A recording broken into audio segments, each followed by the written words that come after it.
Look at us. Just look. We are a nation, holding its breath. We are standing at the edge of a cliff we all know is there, but we're terrified to admit we're falling. The lights are going out, the water is drying up, the criminals own the streets, and the men who promised us a new dawn have spent 30 years arguing over who gets to hold the matches while the house burns down around us. But in the middle of this chaos, something unbelievable is happening. A whisper is becoming a shout. It's starting in the townships, in the taxis, on WhatsApp groups, where people share the one thing they never see from their own leaders: action. It's a name that, when spoken, either makes people flinch with rage or lean in with a desperate, forbidden hope. Pieter Groenewald. Now, stop, before your mind slams shut. I know exactly what you just thought. I know the images that flashed in your head. The history, the anger, that is the wall they have built for you, and they are praying every single day that you never climb over it, because if you do, their game is over. This isn't a story about forgiving the past. This is a story about surviving the present. This is about what happens when a country is pushed so far to the brink that its people start asking questions that would have been unthinkable just 5 years ago. Here is the question they are terrified you will ask. What if the single greatest threat to the political establishment in South Africa today is not a revolutionary, not a radical economist, but a 71-year-old former apartheid parliamentarian who actually does his job? Let me show you why they are so scared. Open your eyes to the great betrayal. In the last election, over 11 million South Africans, a number so large it's a ghost army, looked at the ballot box and saw nothing. No hope, no future. They stayed home. That is not apathy. That is a calculated, silent verdict of guilty on an entire political class. The ANC's own children are refusing to inherit its failure. And into this vacuum of hope comes a video clip. Grainy, shot on a phone. It shows Pieter Groenewald, the Correctional Services Minister, walking into a prison. Not for a photo op, for a raid. Gangs are disarmed. Contraband is seized. For the first time in years, the state is not a punchline. It is an imposing force.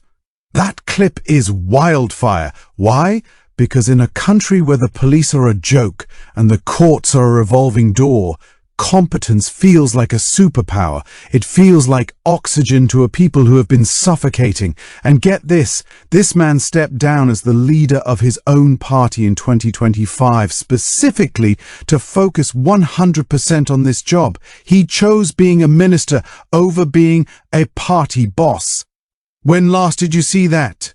Now, let's shatter the second pillar of their control, the empowerment lie. For 3 decades, we have been preached a gospel, black economic empowerment, the righteous redress for centuries of theft. And what is the altar where this gospel is preached? Look at it. It is the altar of a catastrophic unemployment rate for black South Africans. It is the altar of our title as the most unequal society on earth. Academic reviews now openly state that while BB created a black middle class, its effectiveness has been crippled by elite capture, fronting, and corruption.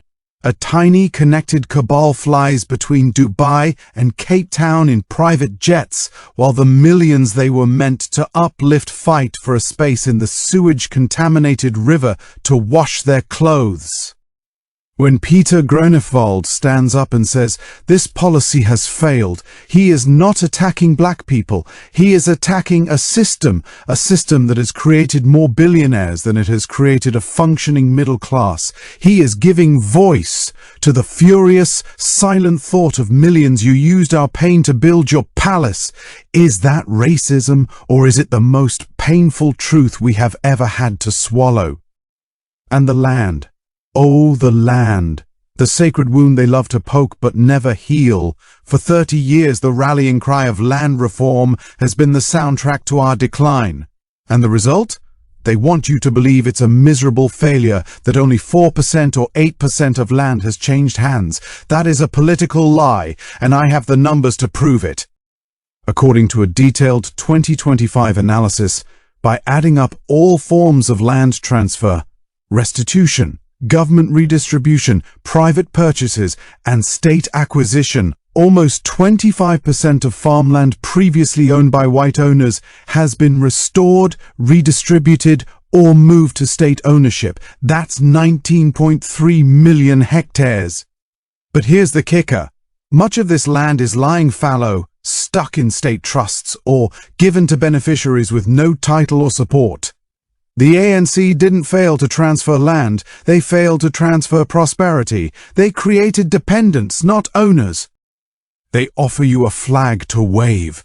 Groenewald offers a title deed to hold. His vision is not about seizing the past, it's about creating a future. It's about giving a family in Soweto or Khayelitsha a piece of paper that says, "This is yours. Build on it, borrow against it, leave it to your children." That is real power, that is wealth creation. What they offer is the politics of eternal victimhood. What he articulates is the politics of ownership. Which one truly sets people free? The old script is exhausted. The narrative of the struggle forever is a cage. And a growing number of South Africans in their quiet desperation are looking at the man who represents everything they were told to hate, and seeing the only figure who represents what they desperately need, a state that works. They call this a paradox. I call it an awakening. Now, let's dismantle the ultimate weapon used against him, the ghost of apartheid. Yes, he served in that parliament. Yes, he was on the side of no vote in 1992. This is the anchor his opponents try to tie around his neck to drown him. But look at the man today. He is the Minister of Correctional Services in a government of national unity led by the ANC. Let that sink in. Cyril Ramaphosa appointed him. They sit in the same cabinet. They share the responsibility of this failing state. If Groenewald is the unreconstructed racist monster they paint him to be, what does that say about the ANC's judgment? Or is the more terrifying truth for them that he is simply a competent administrator whose history is less important to a drowning population than his ability to fix a pipe? This is the uncomfortable, explosive truth they can't handle. For a growing number of South Africans across the color line, politics is no longer about the past. It's about the present. It's about safety. It's about electricity. It's about a future that isn't a slow-motion collapse. When you've watched the police fail, the hospitals fail, the schools fail, and the power fail, you start to look for anyone who demonstrates a basic ability to get something done. They shout that a Groenewald presidency would be a return to apartheid. Think about the sheer illogic of that fear. Apartheid was minority rule by force.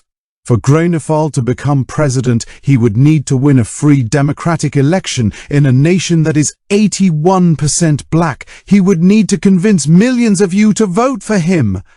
That wouldn't be apartheid, it would be its final, utter, complete destruction. It would be the ultimate proof that our democracy has matured beyond skin color and into the realm of ideas and results. So, we are left with the paradox. The man from the system you hate, demonstrating the competence you crave, the ultimate critique of the Liberation Party's failure, coming from the unlikeliest of places. This is the national conversation we are being denied. They want to keep us fighting the battles of 1994 so we don't notice who's looting the country in 2026. Pieter Groenewald is no messiah. But he has become a mirror, and what we see reflected back is a simple, brutal question. How much longer will you choose loyalty to a failed idea over the desperate need for a functioning state? The old South Africa is dead. It just doesn't know it yet. The question is, what will replace it? More of the same decay, dressed in new slogans? Or are we the people finally ready to judge our leaders not by their history, but by their ability to secure our future? This isn't the end of the conversation. This is where it begins. In the comments, I want you to answer this one question with raw honesty. What matters more to you right now? Where a leader came from, or what they can actually deliver for your family's safety and prosperity? No slogans, just truth. If this video felt like someone finally cut through the noise, then you need to be here. Subscribe, because in the coming weeks, we're going deeper. This channel is built on one principle, giving you the unflinching analysis you need to take back power. Like, share this video widely. Send it to someone who needs to see this argument laid bare. And if you value this work, if you want us to keep equipping you with the facts and connections the mainstream hides, consider supporting the channel through membership or super thanks donation. Your support doesn't just keep the lights on, it funds the investigations that hold the powerful to account. It sends a message that South Africans are done being talked down to. We demand the truth. The future is not theirs to give, it's yours to build. Let's build it with our eyes wide open.